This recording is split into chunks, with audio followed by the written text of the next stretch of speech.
Hindi ba hinahanap si Benjo? Pananagutin ko lang naman siya sa pagdukot sa apo ko. Ano? Jenna, mahal kita. Tapos na yun, Benjo. At hindi na yun mauulit dahil tapos na ang lahat sa atin. Wala ba talaga pag-aasa para magkaayos tayo? Ano ba talaga gusto mong mangyari?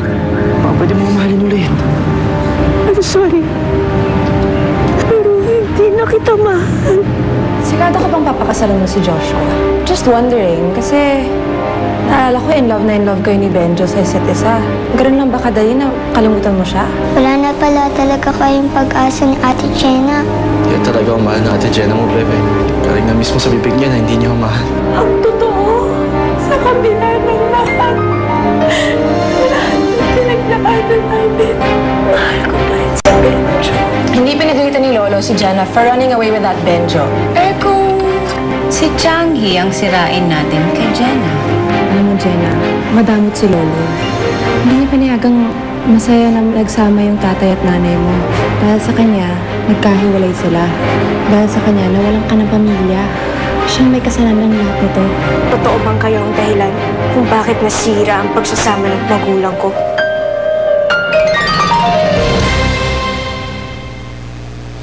Sino naman ang may sabi sa'yo niyan? Lolo, hindi na importante kung kanino galing. Gusto kong magaling sa inyo mismo. Ano, Lolo? Totoo ba o hindi? Jenny? Lolo, sagutin mo ako! Totoo bang inayawan mo ang nanay ko? Ay nako, Mommy, kung nakita niyo lang itsura ni Jenna kanina nung nagkukwento ako sa kanya, naku, tatawa kayo. Sobrang affected ang bruha. Good work, Ivy. I'm sure nagkakagulo na sila ni Lolo ngayon. O, isang dalila lang yan at mapapatalsik na rin si Jenna sa bahay. Totoo yun, Sonyo.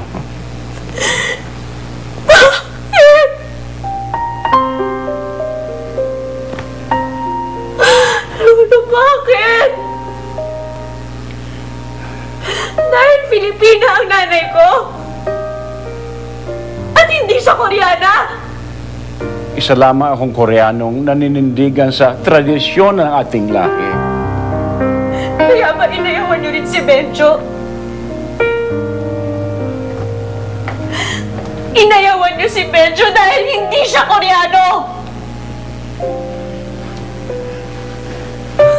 Apo ko, iniisip ko lang ang makabubuti para sa'yo. Ano? Nakabuti ba yun sa tatay ko? Hindi ba nauwi rin sa trahedya ang buhay niya? Ang pagsasama nila ni Inay? Lolo, nakabuti ba sa akin yun? Nakabuti ba na ipinaghiwalay niyo sila? Apo ko, Lolo naman. Nawalan ako ng magulang dahil dyan sa tradisyon na yan. hindi mo naintindihan, Jenny. Talagang hindi ko maintindihan, Lolo! Hindi ko maintindihan na nawalan ako ng ama. Na nag-iisang magulang ko na lang ang nanay ko.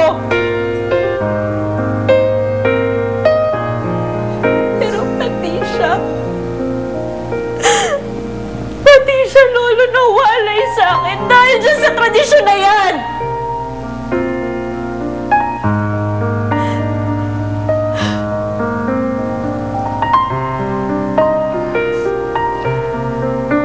May ginawang hindi maganda si Nerissa. Kaya napilitan akong paalisin siya. Ano yun, Lolo? Ano? Kahit ano pang sama ng nanay ko, hindi niyo dapat siya inihiwalay sa akin.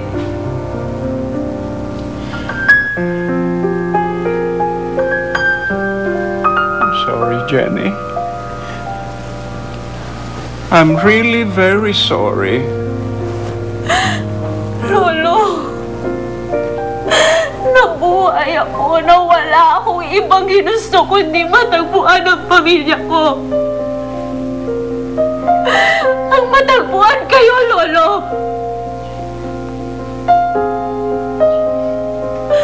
Pero malalaman ko lang pala na ikaw ang dahilan kung bakit ako naulila. Lolo, paano mo nagawa sa akin to? Paano mo nagawa sa akin to, Lolo? Tawarin mo ako, Kuko. Pinagsisisihan ko na naglihim ako sa iyo. Please forgive me. Jenny?